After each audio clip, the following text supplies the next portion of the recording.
Some may find the following disturbing. Discretion is advised.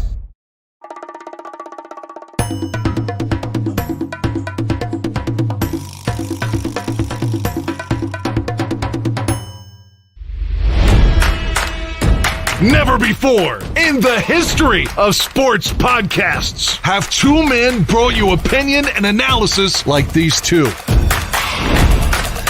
They speak for a city that's desperate for wins and titles, not whining and travesty. You might not agree with what they have to say, but you'll defend their right to say it. Sports fans across the world, from Chicago, Illinois, this is the Mac and Read Show.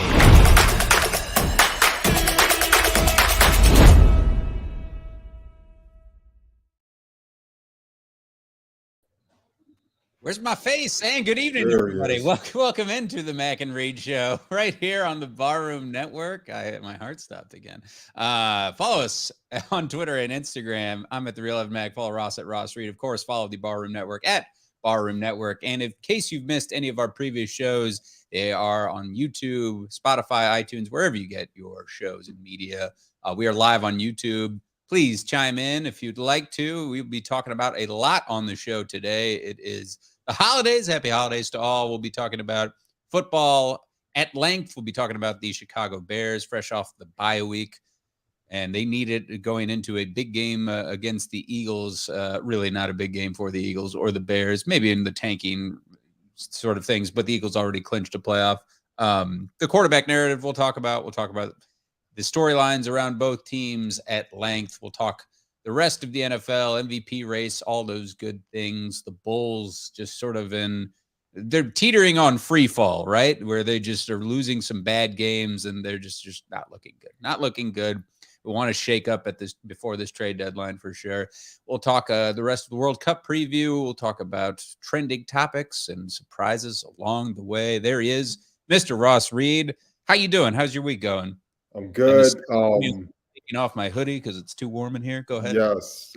Bear with me today. I had some dental work done about 3 o'clock. Oh yeah. Still like numb on this side. So if it looks like or it sounds like I got shot in the face like 50 Cent, we're doing this. We're doing the through the wire, but in podcast version. If you want to play some Shaka Khan, not the Kanye version, obviously we can't do that anymore. But I'm gonna power through this podcast today. St. Omni is asking where the plates are from. I explained this the first episode, but every time my wife and I go on a vacation somewhere, we always get a souvenir plate. And so all these plates behind me are from Puerto Rico and Montreal and Arizona and Rome and Denver. And I've got a bunch in front of me. We're going to Paris and London in about 30 days. So we get to add to the collection. That'll be our first time going to Paris and London. So we have about total, probably about 15 plates or so. But yeah. That's a good number. Yeah. And very are any plates from Humboldt Park? The only plates are from Humboldt Park, the Arroz con Gandules, and I scrape those plates clean. Oh boy. That's right. You got to have some holiday plates at this time right now too.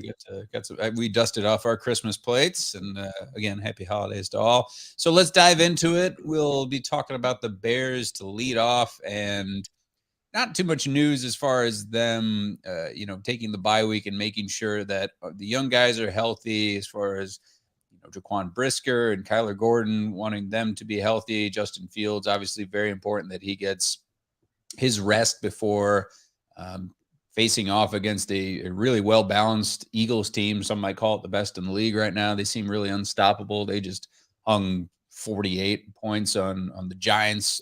They're a buzzsaw. So what you see, though, is really the narrative surrounding the Bears this week is, hey, well, look at Jalen Hurts and look at him in his second year here and how he was surrounded with the Eagles weren't cheap. They went and got A.J. Brown. They drafted well in Devontae Smith, and then they got Quez Watkins, and they got some other guys helping there.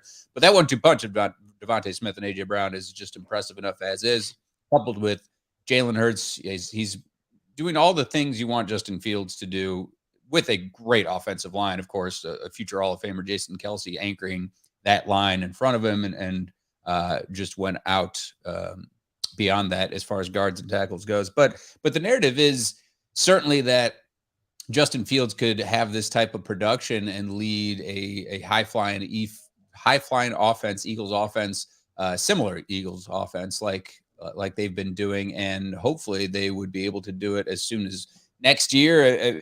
Because look at the Eagles; they weren't exactly world beaters last year, and now sitting at the top of the league as far as record goes, and you can't argue about them probably being that best team in the NFC right now, just stacked.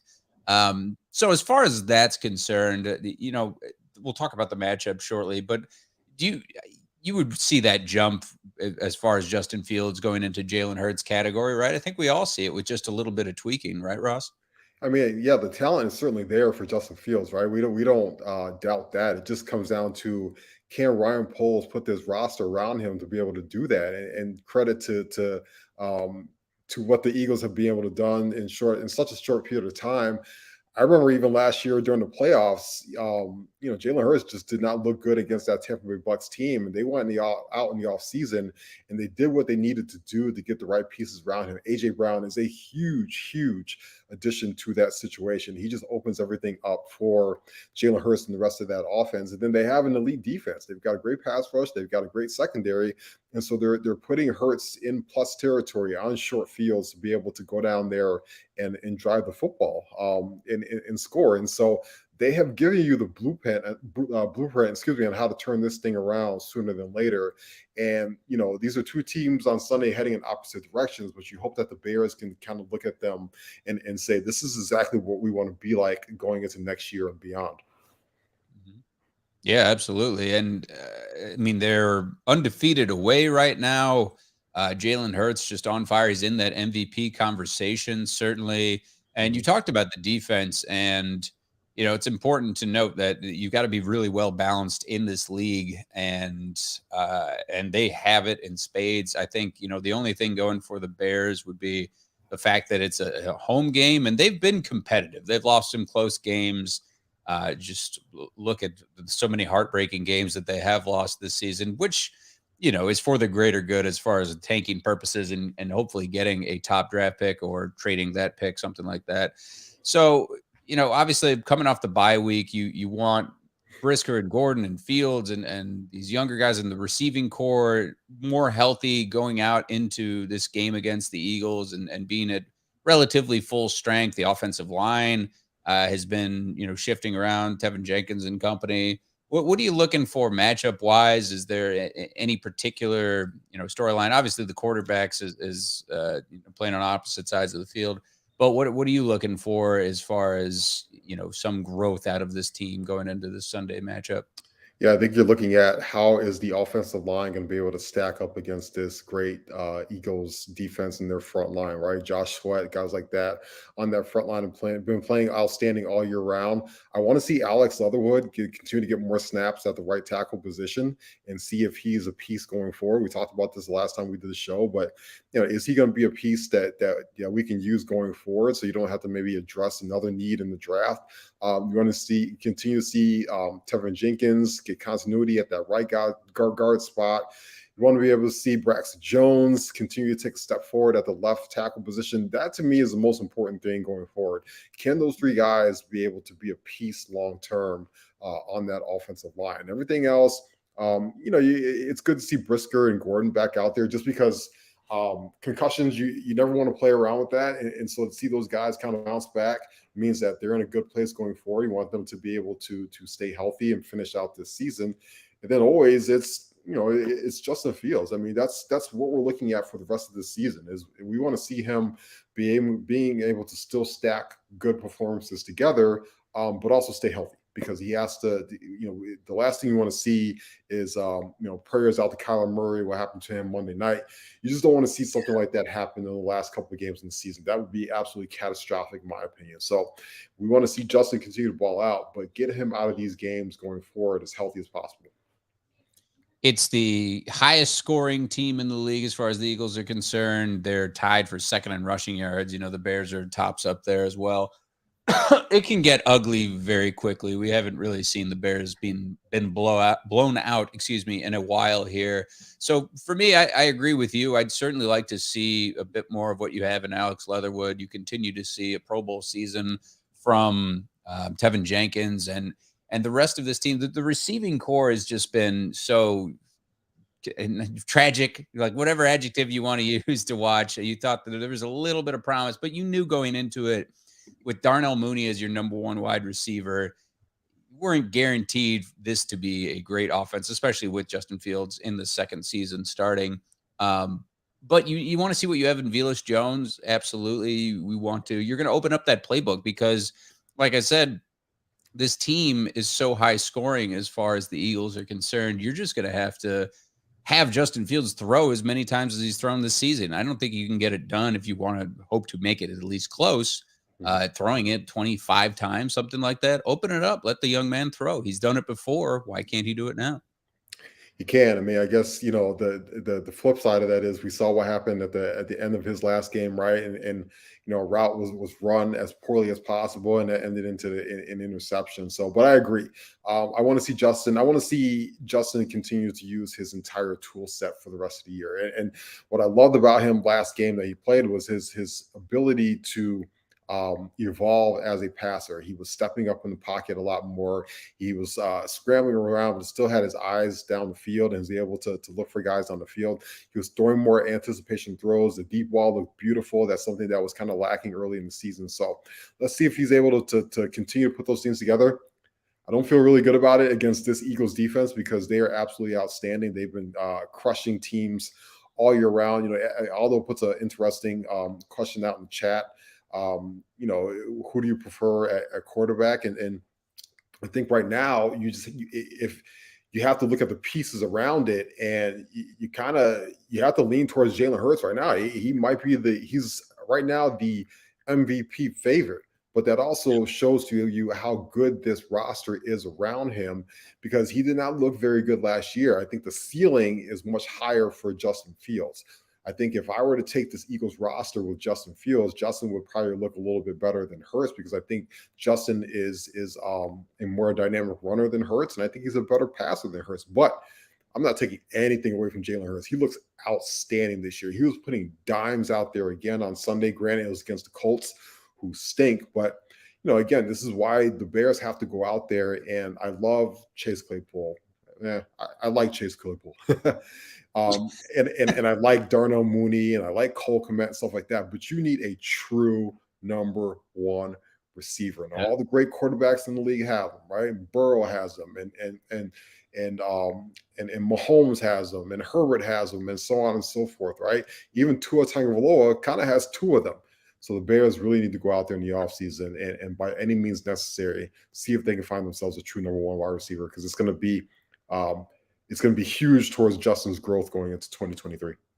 Yeah, and you thought that Chase Claypool might be that guy. I think there was a lot of praise for that move being made, but we haven't seen it come to fruition yet. It's still at this point early in the move as far as him being a Chicago Bear, where we can't really judge it on that. But I agree with you, Ross, as far as look around the league, you got to have that number one. Look at how Kirk Cousins has Justin Jefferson to make him look like a Hall of Famer. And I mean, you know, the only kind of outlier is Patrick Mahomes, who has a pretty good juju, but he's been able to just get it done with any other guy. He has Travis Kelce too, who is the best security blanket in the league. And Jalen Hurts, absolutely, he's going to be the best tight end of all time, probably. You can quote me. But as far as Jalen Hurts goes, you know, look at the touchdown interception ratio. That's what you want to see from Justin Fields, right? You want to see him improve in his decision making going forward because that is paramount. It's going to be such a slim margin when you're in close games, and you've seen the difference being, and whether it's on a receiver or whether it's Justin Fields' fault himself, the turnovers are going to be very crucial. But he's got all those things. If you put an AJ Brown with him, if you put again a Justin Jefferson or Jamar Chase, a guy like that, you could only imagine. We were thinking this was a good season for Darnell Mooney going into the season, right? Being the number one. And the only thing that's really stopped it has been injuries and sort of a bad offensive line and a younger quarterback. But he does not have the same makeup as the guys I've mentioned who are the security blankets for these quarterbacks. And, you know, it raises that question. Are you going to swing for the fences in this upcoming draft for one of those guys? Because that looks like, you look at Jalen Waddle and you look at a bunch of guys in this league, like Chris Olave, a guy like that. You hope that you can find someone like that who at least, it might be rocky to start, but going to be Justin Fields' best friend going forward. You got to root for that. Yeah, absolutely. Right now they're sitting at number 3 in the draft, right? So let's say hypothetically, you got options there. Jalen Carter could still be there, the defensive tackle from Georgia, even though I think Seattle will take a strong look at him at number 2. Will Anderson is there, the outside linebacker from Alabama.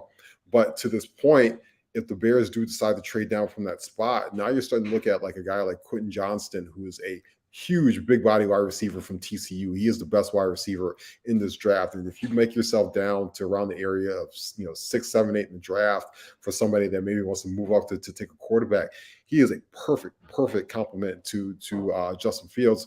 And then look, this is the NFL, and the NFL is kind of like the new NBA, where every 8 to 9 months some disgruntled wide receiver comes on the market, right? Some of these guys get pissed off in the offseason. We didn't think AJ Brown was going to get traded last year in the draft. And I don't even know how many people were calling AJ Brown a number 1 wide receiver in the draft last year, right? Or around that time. And the Titans said they didn't want to pay him number 1 wide receiver money, and he's proven everything that, that he deserves it and then some. So, when we say number 1 wide receiver, and I see guys in the comments, yes, there's probably like 10 to 12 guys in the league right now that are number 1 wide receivers, but there are a lot of guys who are on the fringe of being at that level, right?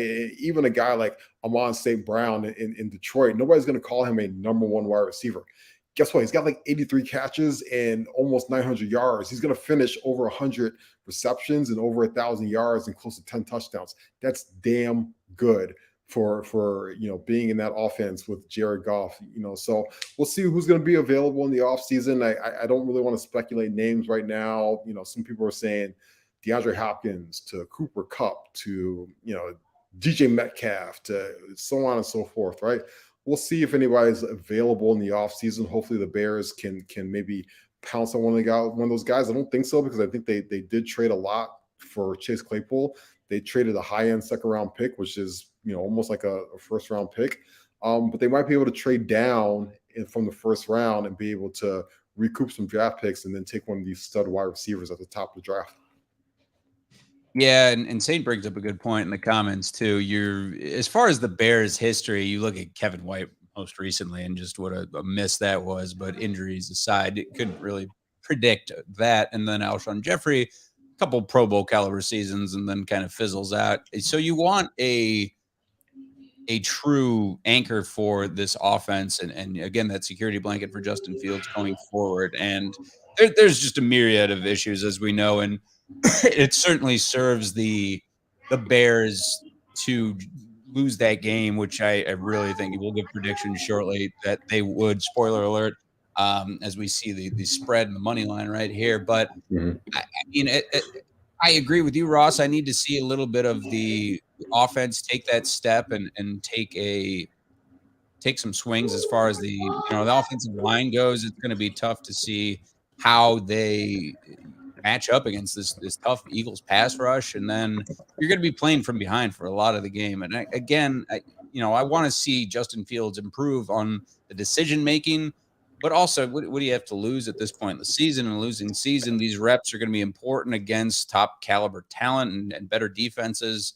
So that's what I'll see. As far as the defense is concerned, we talked about Brisker and Kyler Gordon playing. I think they also need to play against the likes of A.J. Brown and these great wide receivers. I mean, look at the NFC North and how they've been able to match up with some of the best receivers in the league just this year so far and to finish out the year. So it's going to be a bloodbath. We know this. What else are you looking at, Ross? Anything that we missed? Yeah, just everybody stay healthy, please. That's really all I care about right now. We're heading into Christmas. Yeah, absolutely. So everybody just kind of stay healthy, and but like you said, some continuity is really important. It's continuity for the coaching staff too, right? We need Luke Getsy to have more continuity. He's got to finish this season strong, so he can go into the offseason and improve as a signal caller. This is his first time in the NFL calling plays. It's been an up and down year for him, right? So let's see how he comes out after the bye. Same thing with Matt Eberflus. Let's see how he comes out after the bye, because this will be a good indicator on what this coaching staff is going forward. listen, they might not be able to win this football game on Sunday, but they might be able to keep it feisty, right? They might be able to keep it close for a little while. The Eagles, as we've seen, this is not an unbeatable football team, right? Nobody's unbeatable in this league. The Commanders got them early in the year. They've been on the fringe a couple times. Even the Colts were close against them not too long ago, a couple weeks ago in Indianapolis. We're both in Chicago right now. It's going to be very cold on Sunday. It's going to be about 25 degrees out there on the lakefront.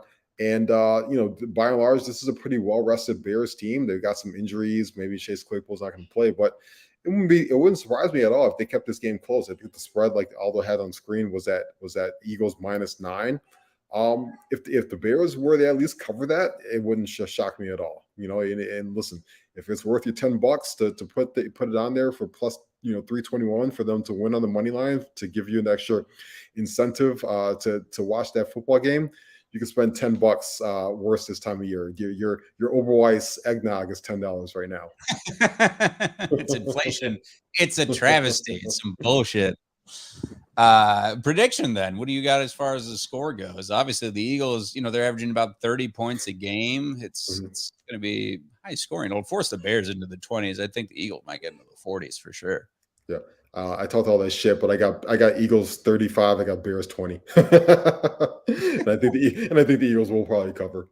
But I think that you're going to see a close first half of football game, and I think the Eagles probably pull away in the second half, which has been a common theme for Bears games this year. Right. Yeah, give me Eagles 38 and the Bears 21. Yeah, I think they'll put out a show there. I've seen a lot of the big storyline this time of the year too is also on the note of Matt Eberflus's the new coaching hires and how they've been. And of course, you look at Minnesota, you look at Mike McDaniels in Miami. But I know you don't give out grades, but are you sold on Eberflus so far going forward? You liking what you see, and you could trickle it down to the rest of the coaching staff going into next year. Yeah, I mean, so far so good, right? He's very limited right now with his roster, especially on defense. This is a defensive guy. They don't have much on the linebacker position. Their defensive line is a mess. So I'll be interested to see what he does next year with more options in that area. My biggest critique of him, and this is my biggest critique with all defensive coaches in the NFL, they just aren't aggressive enough on offense. I think that last Packers game, they took the ball first. He wants to take the ball first. He walks down the field. They get into the red zone, and then he decides he wants to kick a field goal. And it's like your season is basically over right now. You're kicking a field goal when to me, you've got the most dynamic weapon on the field in Justin Fields.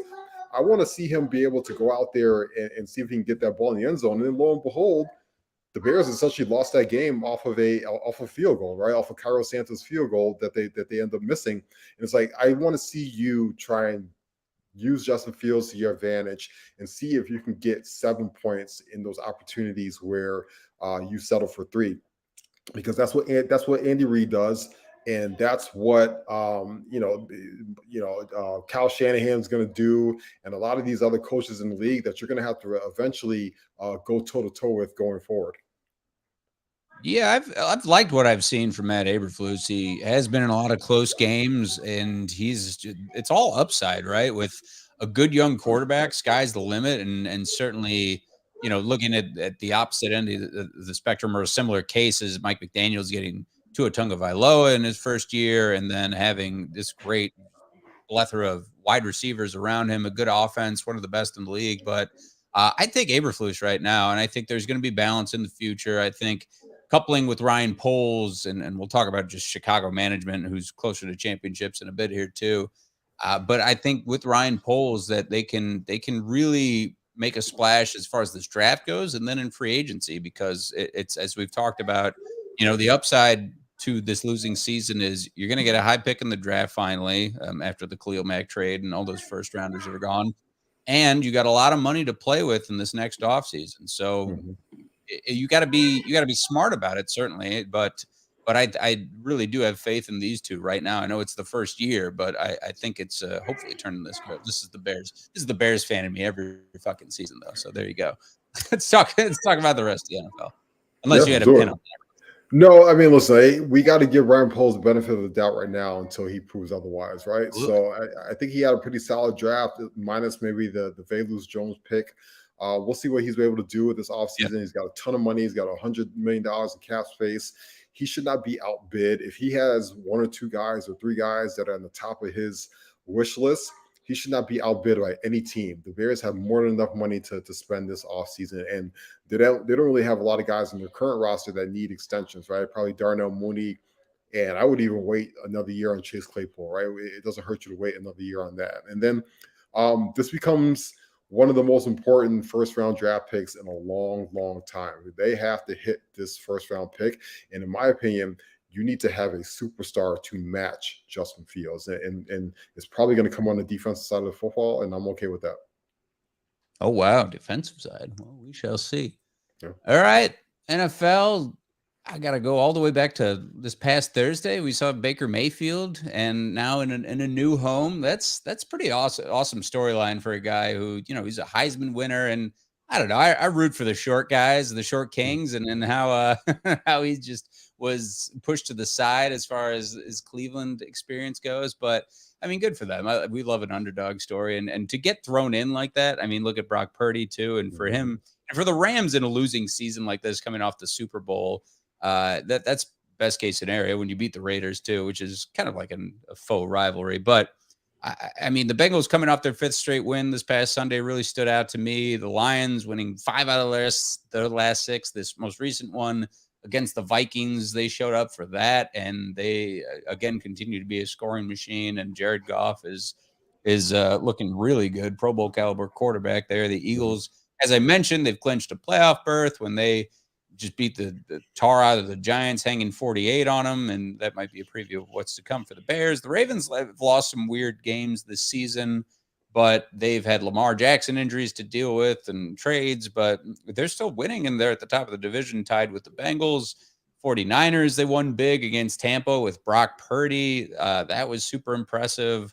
Of course, the Chiefs continue to improve. It was a close one against the Broncos, but Seahawks lost a close one. The Dolphins-Chargers game was really good. I'll talk about playoff projections shortly here and other things to look forward to and MVP, all that stuff. But what stood out to you, Ross, from this last week in Week 14? Yeah, I mean, I think a couple of the losing teams stood out for me. There's some teams that were in the playoff race, or we thought that were in the playoffs a couple of years ago, that are now fighting for their lives. Let's talk about the Miami Dolphins, right? They lost that game last Sunday night against the Chargers. Tua Tagovailoa had an awful game, and now they might be struggling to make the playoffs. They have to go to Buffalo this weekend. There's going to be like 9 inches of snow on the ground. We know Tua struggles to throw the football in inclement weather, and if they lose this game, they're really in jeopardy of missing the playoffs. And then the same thing with Seattle. Seattle has a big game in less than an hour from now against the 49ers because they need to win this football game. They're struggling right now, and the 49ers absolutely steamrolled the Buccaneers last week, who's lucky that they're playing in a god-awful division. And then the same thing with the Giants. The Giants are just kind of in a free fall right now. It looks like they've come back down to earth. So those three teams, stood out for me because, just 2-3 weeks ago, we thought that they were going to be in the playoffs, and now all three of them might be on the outside looking in with about a quarter of the season to go, just a couple more weeks. The other thing that stood out for me is Deshaun Watson looks like shit out there on the football field. He looks terrible. Couldn't have happened to a better guy. Yep, I think we're all okay with that. But I was a bitch. Yeah, I mean, listen, it goes to show you that taking 2 years off is especially at the quarterback position, it's really hard to do, and you have to wonder, can he ever get back to that level again? And the Browns would hope so because they're giving him a completely full guaranteed contract, and that contract could look real ugly in a year or two if he can't be the Deshaun Watson before all this nonsense happened, right? So everybody's talking about Russell Wilson and that contract, and it's a mess and stuff like that. Pay close attention to that Deshaun Watson situation, because if it doesn't look good and doesn't start to look good, not only could it cost Kevin Stefanski his job and the general manager there his job as well, but it could really set Cleveland back for about a good decade. And again, couldn't happen to a better guy and a better franchise. The mistake by the leg. Browns fans, stay losing. That's just, I have friends in Cleveland too, and I felt so bad. Like, what are you you thinking here with the Deshaun Watson stuff? And that's a case where I don't know, like Tom Brady is dealing with his own personal shit too. And I don't know. I do think that the off the field stuff does carry over to an extent. But yeah, couldn't happen to a nicer guy. That's just blowing up in his face. As far as the MVP race goes, we touched on Jalen Hurts and certainly we haven't talked much about Pat Mahomes, except for, him and having that just dynamite connection with Travis Kelce. Talk about number one wide receivers. He's still at the top 5 of the league for receiving. And Pat Mahomes is already an NFL MVP, super impressive. I don't know how the league votes, but it's always, of course, for a quarterback for the MVP in this time of year. But Jalen Hurts is a lot to hang his hat on. And again, that touchdown interception ratio is really impressive. But Patrick Mahomes, he does these Patrick Mahomes-esque things every week where he has that throw to Jerick McKinnon was just so unbelievable. It's that type of stuff that maybe it doesn't win you an MVP, but it separates you from the rest of these quarterbacks out there. And we've seen this from Patrick Mahomes since he entered the league and how he is probably that best. If you had to just trade all your assets to get one quarterback in the league, it would be Patrick Mahomes, right? And how he's making guys better. You thought he would take a step back, maybe with Tyreek Hill. He had Tyreek Hill and Travis Kelce before. He has best tight end in the league. We know this. And then when McCole Hardman goes out or when Juju goes out, he finds a way. Jerick McKinnon steps up. I mean, he just has this incredible offense around him, and being the leader of that elevates him into the top of the MVP voting, in my opinion. I don't see anyone who can challenge him. Do you, Ross? I don't. I mean, Jalen Hurts is from the MVP this year is up there. I love Joe Burrow. In fact, I think that Joe Burrow is kind of kryptonite right now for Pat Mahomes. Joe Burrow has beaten him now like 3 times in a row. Right. Joe Burrow is my favorite quarterback in the NFL, not named Justin Fields, but I think Pat Mahomes is the most important player in all of sports. I think him and Giannis Antetokounmpo are the 2 most important players in all of sports, because who means more to their franchise and their teams more than those 2 guys? And also, who are the 2 unicorns in sports right now? I think those 2 guys are true one-of-ones, where like there's really nobody else out there like them. And if you were to call the Chiefs and you say, what would it take for us to get Pat Mahomes? They're going to hang up the phone on you. And the same thing with the Bucks, right? The Milwaukee Bucks are going to tell you, we're not trading Giannis Antetokounmpo for anything in the world. And so when you have those 2 guys like that, I just think they're true unicorns, and they're amazing athletes. I love watching them every time that they're out there. Pat Mahomes is absolutely outstanding. That pass that he did, I don't know what's next. I think at this point, the only thing that's left is for him to throw like a between the legs pass or something like that. He's done everything, right? Already. He has. The across the body throws, that one where it's like no look passes, which you would see, I don't know, in the NBA. You wouldn't see them on the field in an NFL game are just unbelievable. I think the challengers, it's certainly, again, we're praising Justin Herbert going into the season, and he has lived up to the hype. He's second to Mahomes in yards, and then Burrow, of course, right there.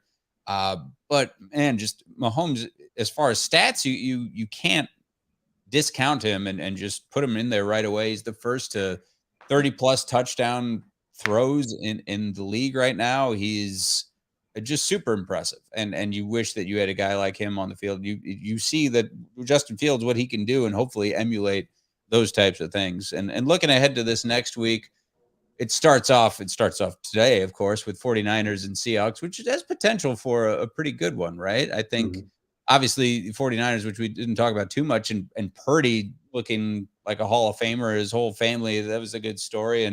And Tom Brady, of course, having to sign interception footballs that he had thrown. Footballs is just the opposite end of the spectrum. He's like, it's shitty. It sucks. Like, of course it does. But Purdy living it up right now is limelight. Is really great to see. And then there's a lot to look forward to. I did promise some playoff standings too.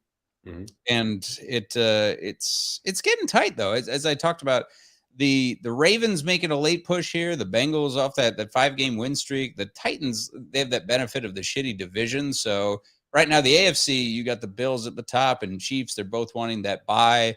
The Ravens have snuck in there to 3, winning close games and ugly games. If they didn't lose those really close games, they would be right there with the Chiefs and the Bills. Tennessee at 7-6. The Bengals and Miami. The Bengals is certainly a very tough 5 seed if this would stay. And then the Chargers kind of chasing the New England Patriots, and then the Jets.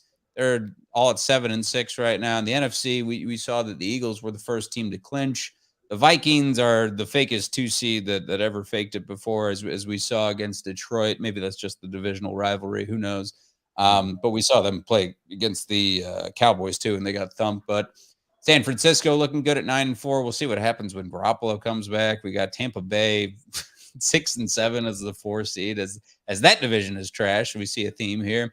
And then Cowboys very dangerous 5 seed, and then the Washington Commanders at 6, and then the Giants are in the hunt. And then Detroit's making this push too. We haven't talked a lot about it, Detroit. And you know how I feel about Detroit, but I'm kind of rooting for them to make a push here into the playoffs. Yeah, absolutely. And we get 3 Saturday games this week now because college football kind of clears out the way here. So Saturday we get a game immediately at noon. You get your Vikings, as you just talked about. They get to host the Colts, so you can assume they probably get a good bounce back game there and be able to take good care of them. And then the Ravens have to go to Cleveland. That's a big game for the Ravens. They're kind of fighting for their lives right now. Their quarterback situation is a mess. Huntley's been hurt and Lamar's been hurt, so they might have to put the rookie in there, their third string quarterback against the Browns. But then the marquee Saturday game, I kind of alluded to it. It's Dolphins having to travel to Buffalo, and we saw Mike McDaniel. Throughout the week, he's wearing the T-shirts. It's not cold enough, and stuff like that. And they're kind of leaning into the whole traveling to Buffalo thing, and that's all well and good, and that's all cute, but listen, I saw Tua last week throw that football in a partially open SoFi Stadium where it was like 55 degrees, and they had heating lamps on the sidelines for the Dolphins, and he did not look good.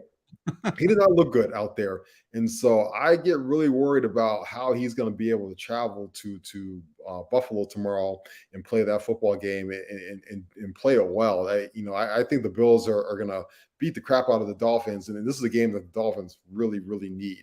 Outside of that, there were a couple of fun games this weekend. I think that Cowboys-Jaguars game is sneaky fun.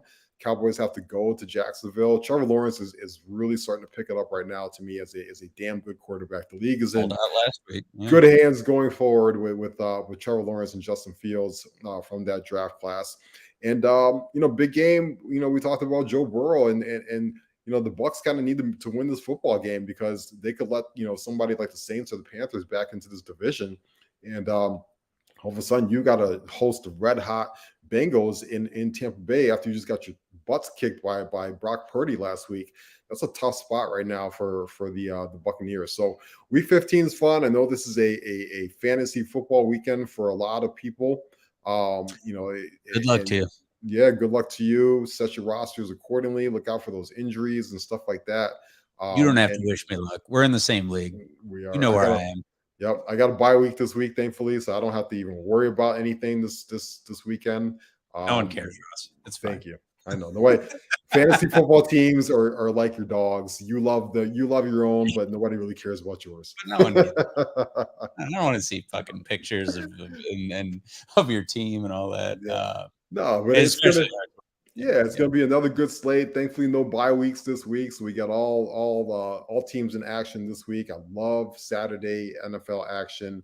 I love having that, just kind of popping in and out and stuff like that. So it's fun. It's bittersweet because it also lets us know we're close to the end of the season, obviously, and we're gonna start having to prep for the playoffs, and then after that, it gets dark for a while, literally and figuratively. It gets dark.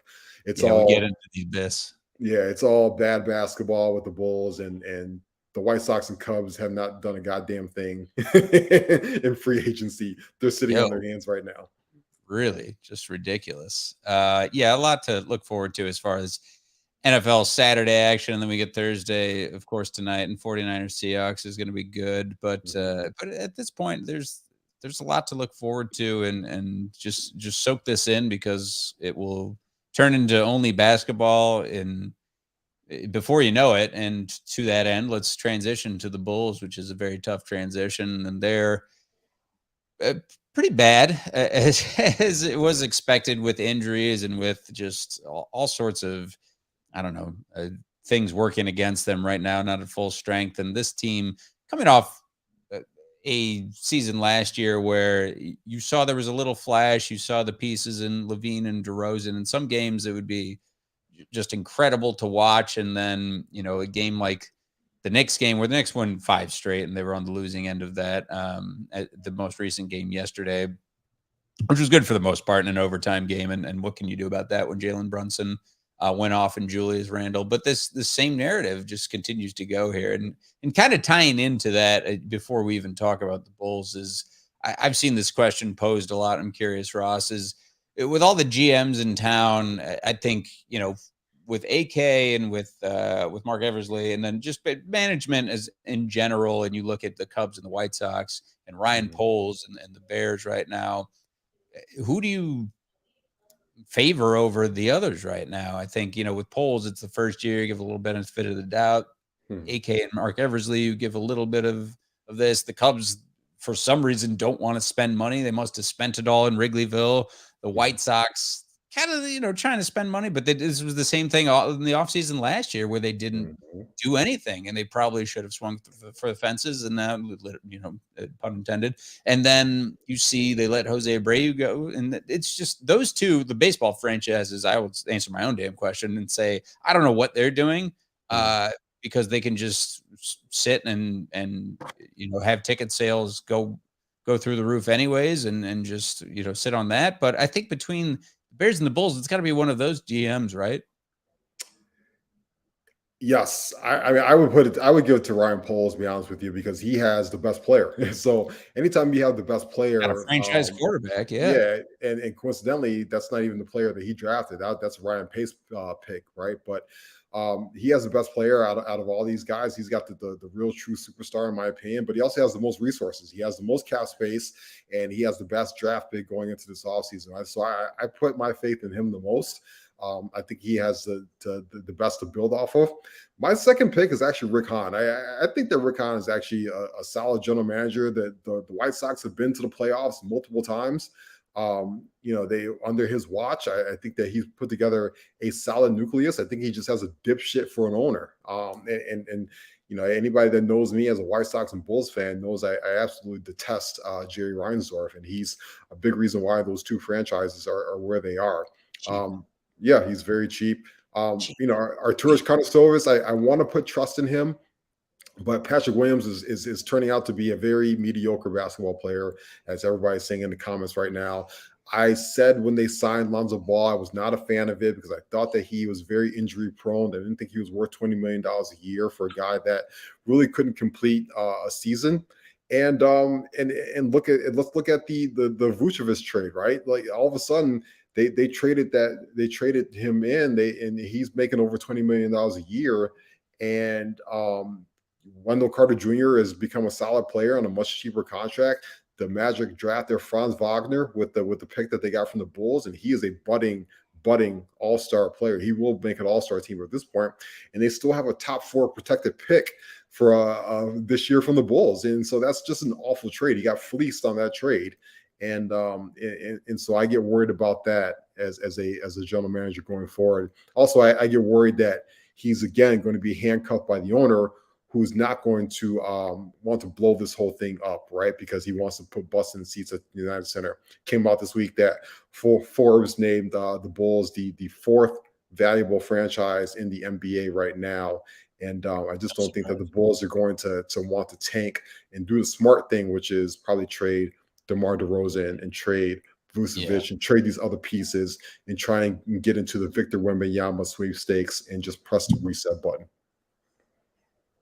The only thing I won't agree with in the comments is I mean, I agree with the slander to recent memory, but Reinsdorf is, his rings speak for himself, and obviously bringing that White Sox championship and those 6 rings speaks for themselves. But it's got to be Poles, and it's got to be that combination of him and coach and Eberflus, and hopefully, doing, turning the page as far as, what you talked about. Ryan Pace had Justin Fields, which was a big move. And then that takes care of itself. And now you've got to really like mess this thing up if you go down as the worst in this class of owners and as far as general managers and all this in these franchises right now. So I think well, with the Bulls, Ross, I don't know what to make of them. I know that the Vooch trade everybody hates on. I get that, and DeRozan probably, if you were to go back in time, say yes, this is nice to just help out the box score, just to help out scoring, and he's got the best mid-range jumper in the game. But is he winning you games? And are you getting at the end of the day, are you getting younger and you're getting a cohesive unit? Because you see what Julius Randle is able to do, and you see what the bigs are able to do against the Bulls repeatedly. And that's the big weak spot for this team is there's no presence in the post, and Patrick Williams it's really inconsistent for him. He doesn't look certainly like that great pick that was advertised as it was. And I'd like for them to really shake it up. That would certainly elevate them in this conversation. But I don't really have it right now. Yeah, and the Bulls have to show up and act like we're playing basketball in 2022. This roster right now is built to be a 1998 roster right now, and if you're trying to compete in this current NBA, you have to shoot 40 threes a game. You're gonna have to make anywhere between 18 to 20 of those threes a game right now, and that's just not where they're at. They take the least amount of threes in the NBA. So they're making the least amount of threes in the NBA. You just can't compete with the Golden States and the Bostons of the world and all these top teams. That's where the league has trended. If you can't see that, then I start to question how you can put a roster together. Right now, the Bulls have no movement on the court. They've got no size. They get killed on the boards every single night, and they have no three-point shooting. And until they can address those needs, they're just going to continue to be a bad basketball team. The NBA has gone more towards having a ton of wings out there, just a ton of positionless basketball players, right? 6'8", 6'9" guys out there on the floor who can be able to spread and switch and stuff like that. I watched that game last night against the Knicks, and I saw the Knicks run the same goddamn play 12 possessions in a row. It was high pick and roll with Jalen Brunson and Julius Randle so they can get Alex Caruso switched down to Julius Randle. And then when the Bulls came and doubled, they kicked it out to the three-point line, and the Knicks made over 23s last night, and that's how they lost the basketball game. It happened 12 possessions in a row, and I watched it. And Bulls cannot match up with those kind of teams that have that kind of combination of size, positionless basketball, and be able to shoot the three. It's tough to watch when you think that there was at least a little bit of promise. And the fact that Lonzo Ball has not been playing for the Bulls is really terrible to see, because you wonder, at least with this unit at full strength, if they could really be competitive in the East and in the league as a whole, in the association. But you just have seen it, certainly, like you said, Ross, and like I've said, and being killed in the paint and really just no answer for the bigs of the league, where I feel like a lot of the offense is funneled through, or at least going to make these 3-point shots. You just haven't seen it from the Bulls. And so it's going to be tough sledding for the rest of this season for sure. And you've seen it really early on when we're, only in December, as far as this very young season. The NBA season is so long. So it's tough to see. What about World Cup? What do you got, Ross? Yeah, absolutely. What was that? I got it. Well, yeah, I don't have a desktop here, so just talking with my hands. Croatia and Morocco in third place game, and then Argentina and France. We got Messi against France. Yeah, pretty against good against Mbappe, and absolutely. Listen, you're getting the two best teams in the World Cup left. You're getting the two best teams out there in Argentina and France. So they've been the most skilled. They've been the most athletic. Messi is arguably going to go down as the greatest soccer player of all time, next to Pele, who's been, side note, dealing with some health issues. So please get well, Pele. We want to see you stick around a lot longer, obviously. But Messi's been outstanding. But then France has with Gerard and Mbappe, these guys are dynamic young athletes. Mbappe is as skilled as it gets out there, and so I'm extremely excited for this World Cup final. I'm most excited about the fact that it shows up at 9:00 in the morning on a Sunday. That is the perfect appetizer to NFL action. I love these soccer games. Here's shout out to soccer. The one thing that they got right. Shout out to soccer. When the game starts at 9 a.m., it starts at 9 a.m. That ball is kicked off at 9 a.m. There's no bullshit like the extra songs or commercials, or I don't have to hear some guys that are you ready for some soccer and like all this other nonsense and Subway commercials and all this other and like I don't have to see a Manning cast and you cut to a commercial here and there. They are playing soccer and on the dot. It stops at halftime. They do their little thing and they get right back at it. I appreciate that so much. I wish that we can do that across all American sports. Cut this bullshit minutia before these games. When I watch an NFL game, the Bears game, they say it starts at noon, and that game's not going to kick off until 12 in the afternoon. It's like, what are we doing here? And then they'll kick off, then they'll take a commercial break, then they'll come back, and so on and so forth. I digress. But I'm rooting for France this Sunday. Just because I will be there in about a month, and I think it'll be really cool to be in the country that actually won the World Cup and kind of see them celebrate, and I get to bring home some authentic World Cup gear that might be worth something down the line. They'll be a back-to-back champions. I think it's the first time that's happened in like 30 years or something like that. Well, this is like the Super Bowl on crack, right? You saw all these Argentina fans chanting outside of Messi's grandma's third floor apartment or whatever, and they were like, "Why is she living there? Because she wants to live there, and she's earned that right." And then France was also rioting, and Mbappe also a good story. He like checked on that fan who he hit with a soccer ball at some point, which was a class act. But man, it should be wild to see. I do like the 9 o'clock start time, and you'll get the same one for the third place game. I know Croatia and Morocco, and as Nelly said, 2 is not a winner and 3 nobody remembers, but third place means a lot to them. So it's exciting to see this come to a conclusion for sure. It is, and I'd be remiss if we didn't say rest in peace to Grant Wall, who's an outstanding reporter who has covered soccer in the United States since I was a young guy. He was a big reason why I even started paying attention to soccer as somebody growing up. His outstanding work as a journalist for Sports Illustrated. And he wanted to move on. He was largely independent, but he's a big reason why soccer is even on the radar a little bit in the United States. He educated a lot of people on the sport, and he was an outstanding journalist. But most of all, he was a husband and he was a father. And so rest in peace to him and his family as well. He's definitely going to be missed. He made a lot of outstanding contributions to the sport of soccer. But also just sports in general. He actually wrote the cover story for LeBron James when he was back back in high school in Akron, and that most famous cover that LeBron had when he was in high school. That's a Grant Wall story. So he was just an outstanding journalist, and he's going to be greatly missed. Yeah, a real talent, and there was a photographer who died too. And there's just been, like any Olympics or World Cup, there's it's still people's livelihoods that we talk about. And Grant Wall was just really shocking, I think, for a lot of people in media, and just spoke really highly of him. And we're seeing him through the weeks leading up to when he died. And yeah, that burst blood vessel is just a terrible, terrible thing. And we wish his family well, of course. And let's transition to trending stuff, I guess, Ross, and we'll transition on a dime there. What I want, Ross, we haven't done a top 5 in a while, and I know you can improvise here. We got Kanye on hiatus for a while. We keep bringing this up, dude. Yeah, you can listen. He's on hiatus.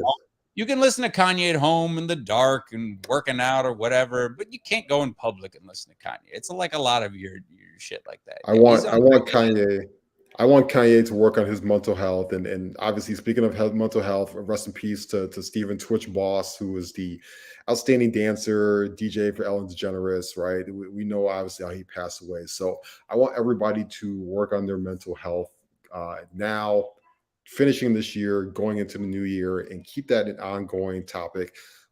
Take away the stigma surrounding mental health, right? It's not a crutch. It's something that happens to a lot of us. And if you need the help out there, feel free to reach out to anybody, a friend, a family member, a stranger. But I want everybody to definitely work on that. Kanye West, and going forward. So that's where we're at right now with Kanye. But rest in peace to Twitch. That's most important right now to me. That man also had a wife and family as well, and obviously he was dealing with some demons, and he's in a better place right now. Hopefully he's resting well. But top 5. I don't know how to transition from this. There's no better way to do it. We gotta do it. We're professionals, baby. Your top 5 Christmas movies, Ross. What do you got? Top 5 Christmas movies. Shout out to the ones that. Yeah, go ahead. I'm going to do this off the fly. This is not any research. Home Alone is on my list. Yeah. Elf is on my list. Sure. I do not count Die Hard as a Christmas movie, so that cannot be on my list. But I will also go. That's a Christmas Story is on my list. The Bill Murray version of Scrooged is on my list as well.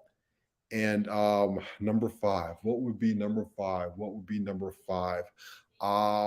Does Nightmare on Christmas count? Absolutely, yeah. Of course it does. Shout out to Tim Burton. Outstanding. I'm a huge Tim Burton fan growing up. That's my top 5 right there. Brother, you missed Jingle All the Way. Nope. The Holiday. Nope. Didn't miss that. A Medea Christmas. Definitely didn't miss that. Trading Places is kind of a Christmas movie.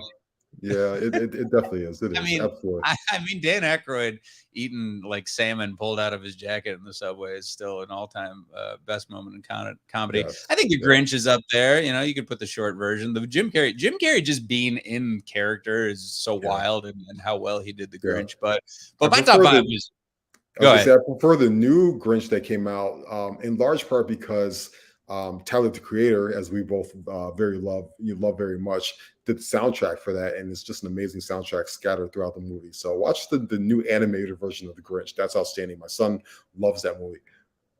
That's a valid point. I think recently we have like The Night Before and Office Christmas Party have made a run, but as far as the classics go, I'm with you. I got in no particular order: Elf, Scrooged.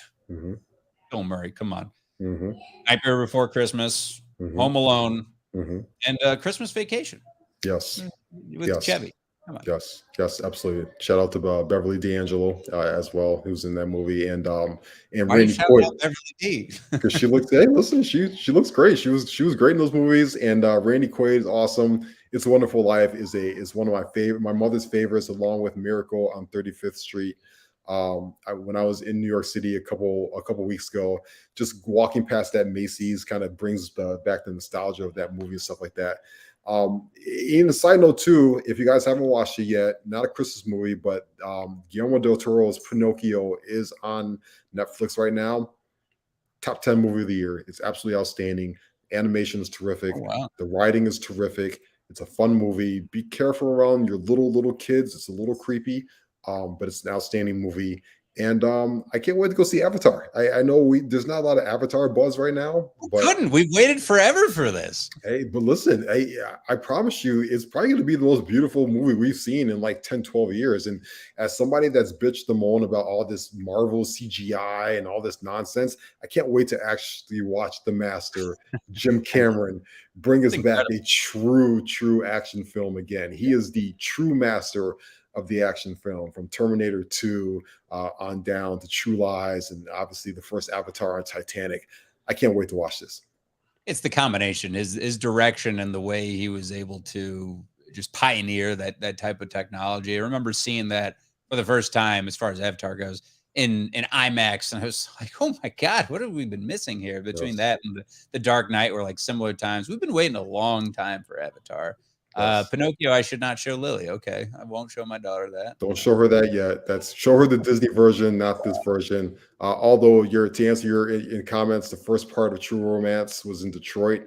Also, the first part of Beverly Hills Cop was in Detroit, and Out of Sight, the George Clooney and Jennifer Lopez movie, the second half of that finishes in Detroit. I'm an encyclopedia of movie knowledge. Well, happy holidays to everybody except those from Detroit. And I kid. We've run out of show, my friend. Thanks to everybody for listening in. Thanks to everybody for commenting. This was definitely a fun one. And talking in the comments, it's a lot of just riffing off the topics that come into this chat. So thank you to all the barflies for sure.